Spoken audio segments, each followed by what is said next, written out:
you are watching the news from Kazakhstan. I'm Marina Kim and the top stories. Russian journalist proposes Nursultan Nazarbayev for a Nobel Peace Prize, while the president himself awarded Prime Minister with a medal for ending the crisis in the country. Residents of squatted lands on the outskirts of Almaty picket the city administration demanding to legalize their land plots. Activists of the unregistered party Alga create committees in support of their leader Vladimir Kozlov all across Kazakhstan.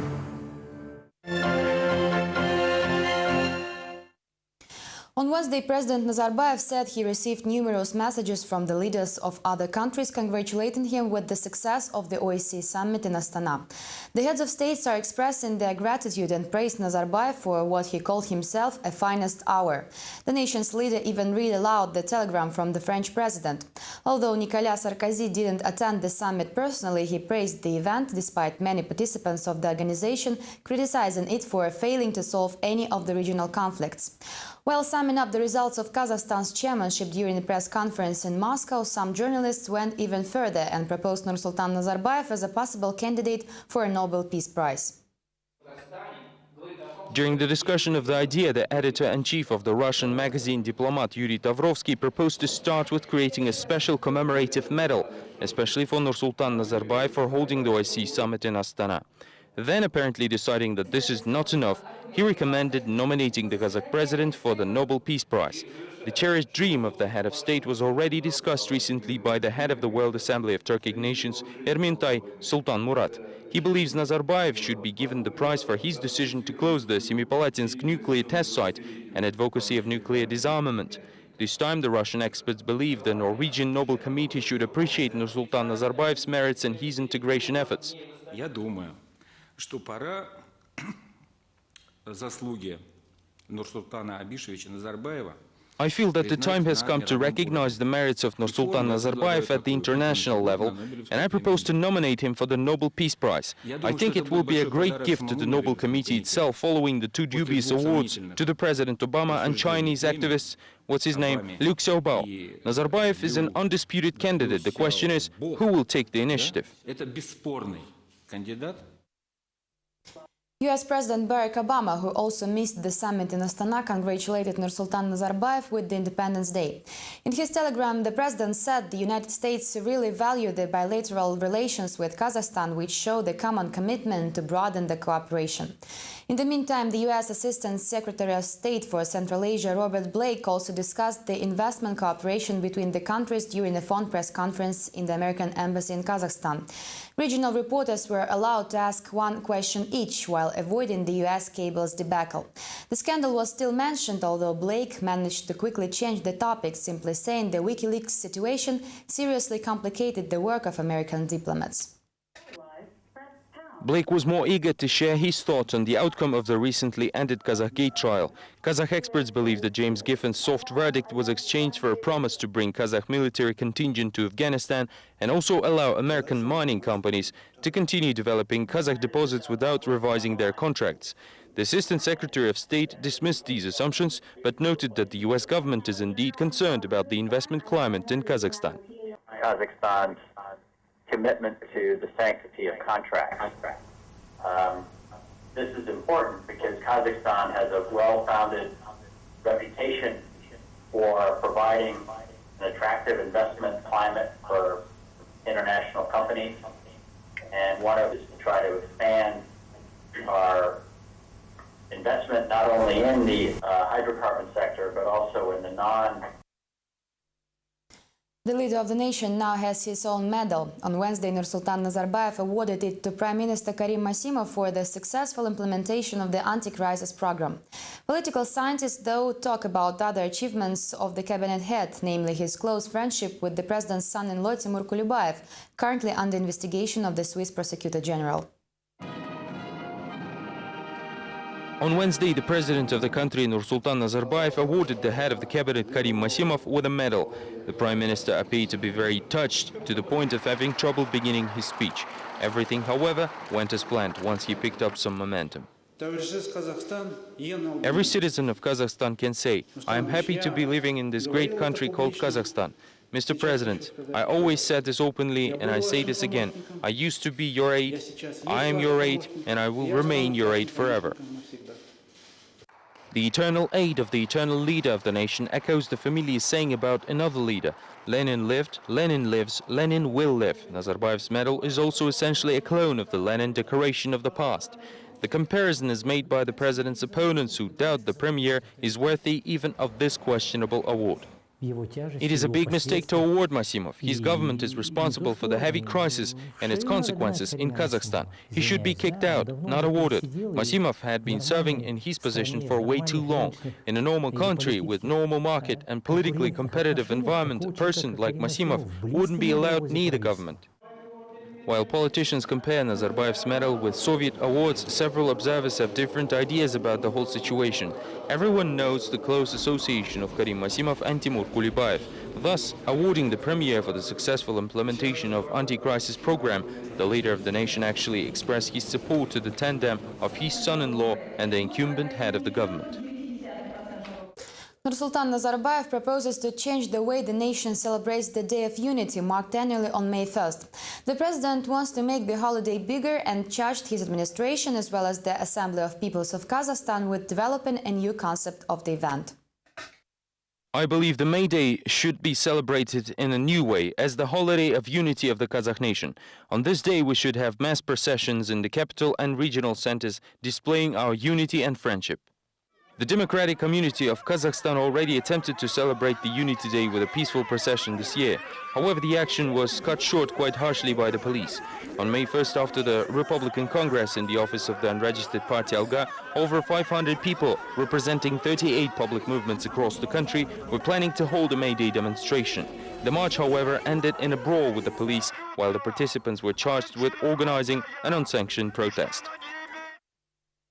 Some of festive events dedicated to the Independence Day took place already on Wednesday. This year, the Almaty authorities paid extra attention to the main symbol of the important day, the Independence Monument. Apparently, not everyone will be allowed to come near the memorial during the celebration, as that would require a special permission. The authorities are polishing the face of Kazakh independence on the eve of the celebration on December 16th. This year, the city administration will be politically selective and will limit the access to the Republican Square during festivities. I told the head of the Internal Policies Department, Matajanov, 20 days in advance that on December 15th, we're going to bring no more than 50 people for the flower-laying ceremony. He was not against that back then. However, later Baba Muratov received anonymous phone calls with warnings that it is not a good idea to visit the monument for the victims of December 1986. The pro-governmental movement Bolashak, though, still expressed its civic position and laid the flowers as planned. The initially planned solemn ceremony, however, looked more like a 5-minute-long spontaneous gathering. In contrast, students of the International Business University missed the annual tradition altogether as they considered it excessive to ask for permission to mark an important date. This year, the situation was a little confusing, and since we were told we'd require permission from the city administration, we decided not to participate in the ceremony. Instead of attending the public ceremony, the university decided to hold commemorative events on its own territory. However, the Almaty deputy mayor Seriksi Dumanov claims he doesn't know anything about special permissions just to lay flowers. What permissions are you talking about? Anyone can come and lay flowers. We only welcome these initiatives and never restricted anyone. According to the deputy mayor, the only obstacle on the way to the memorial is the possible politicized nature of an action.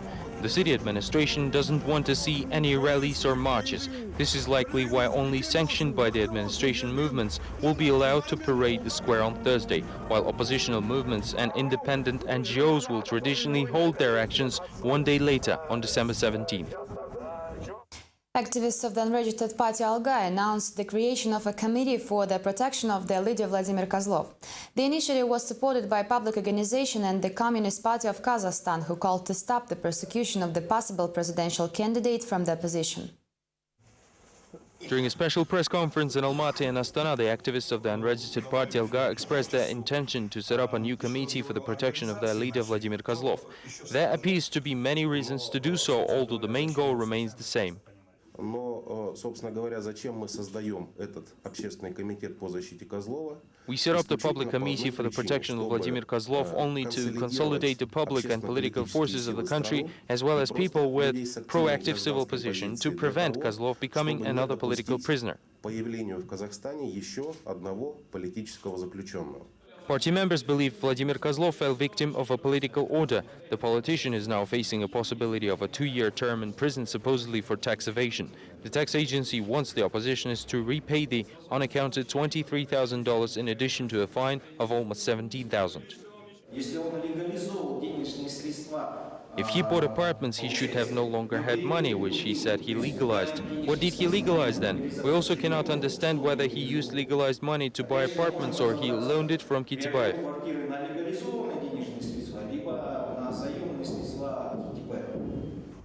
Kozlov supporters believe the accusations are a clear order of the authorities and say the law enforcement agencies began their persecution immediately after the politician announced his intention to run for presidency in 2 years.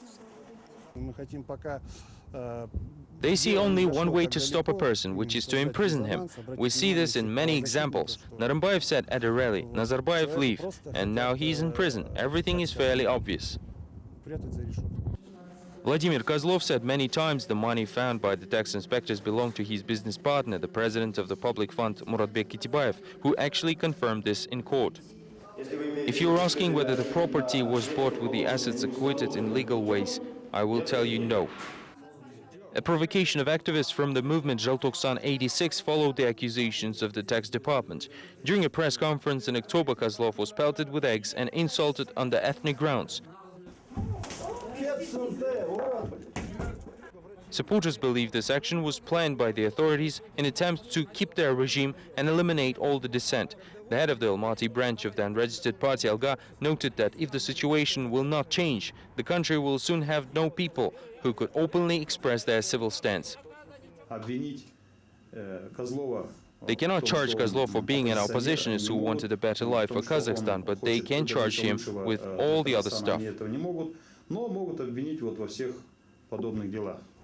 Party members also reminded everyone they intend to hold a countrywide picket to express support to their leader. The committees for Kozlov's protection are being set up in all regions of the country. On Wednesday, party activists from Shymkent, Tarask, Zelarda and Ust-Kamenogorsk expressed their outrage about the authorities pressuring the oppositional politician, while once again reminded everyone about the investigation against Timur Kulibayev launched by the Swiss authorities. We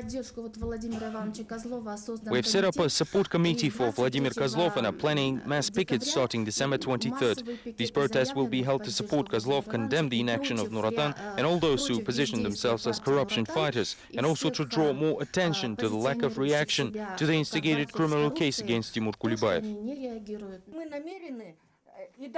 We intend to hold pickets in all regional centers. If necessary, we will gather enough people and organize protests in Astana and Almaty.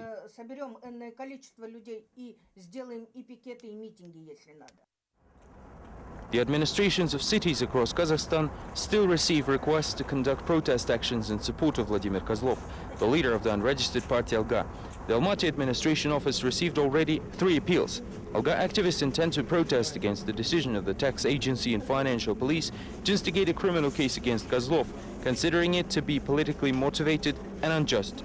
Party members realize the authorities are not likely to sanction the rallies, but intend to hold them nevertheless. 16 appeals are sent across the country every day. The preparation for mass protests was launched on December 13th. Administrations have to reply us within 5 days, but we know that they will reject our appeals because Kazakhstan is an unlawful state. They will not even let us gather in the special place for protests. We just can't achieve anything in a legal way, and that is why we will act outside the law, the way they do, because we do not have any other choice. The chair of a local branch of the Social Democratic Party, Azat, Mayra Abenova, is tried in Semey for organizing an unsanctioned rally. The court refers to a field trip to a summer cottage town conducted by the organization in September to explain city residents the new regulations on the electricity supply. More than 50 cottages came to the consultations. However, the police took their gathering for an unsanctioned rally, thus taking Mayra Abenova and her companions to the district police station and confiscated their photo and video cameras. On Wednesday, after examining the case materials, Judge Nuralina found Abenova guilty, although issued her only a warning and also ordered to return all the confiscated equipment. Abenova is not planning to appeal the decision because she doesn't believe in fairness of the Kazakh judicial system. What is the point of appealing? I believe it is pointless without judicial system. This was confirmed by today's hearing, as the judges and the prosecutors are only looking for ways to punish people. Another unregistered party introduced itself on Wednesday. The national environmental organization Menin Kazakhstanim held a press conference in Astana, revealing it has been actually present on the political field of the country for already 5 years. The leaders of the unregistered party Menin Kazakhstanim began their press conference dedicated to the 5th anniversary of the organization with the introduction. Activists are okay with the most people never hearing about them before. All this time they were trying to officially register their movement. The recent activity is linked with the upcoming parliamentary elections.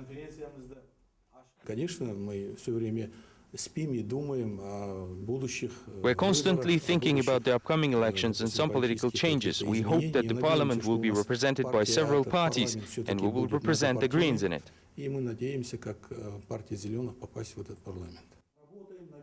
The promotion began with the criticism of the competition, namely the environmental movement Tabigat as well as Party Ruhaniyat, which also went green recently. Menin Kazakhstanim leader feels they're actually loyal to the authorities and said he set up an independent political project.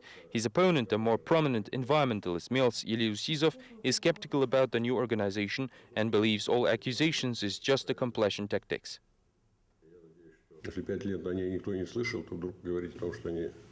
If no one heard about them for 5 years, and it is wrong to suddenly tell everyone they're the best. The same with Ruhaniyat. They had their own agenda and then unexpectedly became green. They can pick any color they want. It is what they actually do that matters. Mils Yeliusizov is the most popular and influential advocate of environmental issues and projects in Kazakhstan. After going green this year, Ruhaniyat also appeared to be concerned with environmental issues. Its leader, Serjan Mambitalin, however, was surprised to find out more competition in the niche. He feels green is the best color to support in order to end up in the future parliament.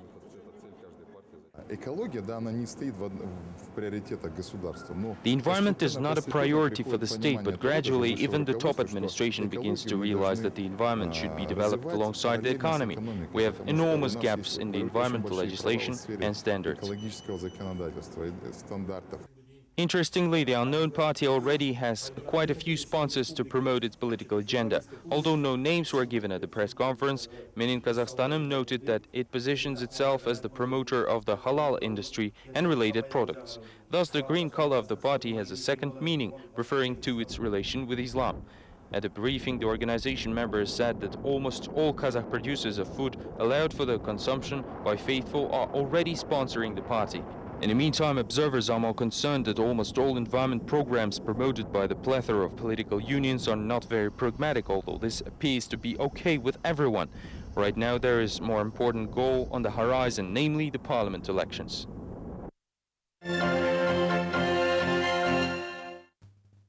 On December 15th, residents of problematic Almaty suburbs Shanirak 5, Krasny Trudovik and Ilzhan picketed the city administration seeking a meeting with the mayor Ahmedjan Yesimov. People want to once again ask for the legalization of their squatted land plots. Unauthorized developers living in the problematic area on the outskirts of Almaty came to the building of the city administration and brought 2 insoles with them. A Kazakh proverb says, "Give a man some land, even the size of a footbed, and he will be happy." More than 60 people are demanding to legalize around 200 squatted land plots. Most protesters admit that they have fake documents, but assume that they legally bought the papers in the district administration. The authorities say that they have legalized land for 4,000 people, but 200 of us are left behind, and we will continue to protest. Protesters were unable to give their insults and appeals to the Almaty Mayor Yesimov as the police blocked their way. Instead, the rap was addressed at Deputy Mayor Sirik Seydumanov, who suddenly emerged next to the entrance. The official advised the protesters to go to court. If they prove that their documents are not fraudulent, their land plots will be legalized by the court. The advice of the deputy mayor didn't satisfy the protesters, as they want to see the mayor and not the judge. In the end, the message was handed to the representative of the Internal Policies Department. The response was promised to be provided within 15 days, after which all protesters dispersed. After long debates, an Almaty court announced its ruling in the case of Natalia Krasnova versus national carrier Air Astana. The company will have to compensate the pensioners' moral damages for $470. Krasnova disagrees with the decision and will appeal it in higher courts. She feels the $100,000 she asked for initially is a much fairer compensation. I don't know why Air Astana thinks I seek a big compensation. I believe that the amount is not big. Who can appraise health of a person, especially a child? So I don't think it is not a big amount, especially for a company like Air Astana. Natalia Krasnova seeks to collect the money from the air carrier for the incident on August 1st, when she and her grandson were unable to fly from Ust-Kamenogorsk to Almaty, although having advance tickets on hand. The 62-year-old pensioner was forced to spend her last money on the new ticket and was left out on the street with her grandson for the night. The judge ruled that the arguments and evidence of the plaintiff spent the night on the street were inconclusive. This means that the Air Astana has to compensate the women only for the failure of the passenger registration system.